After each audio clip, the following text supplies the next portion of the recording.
Pagi ini hujan turun kembali, setia mengawali hari. Dingin perlahan menyelimuti.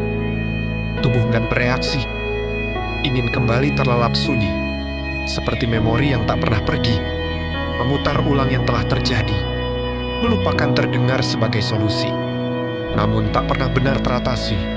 Ilusi melintasi dimensi, mengaburkan isi hati, yang terus menghindari, hingga memilih menutup diri.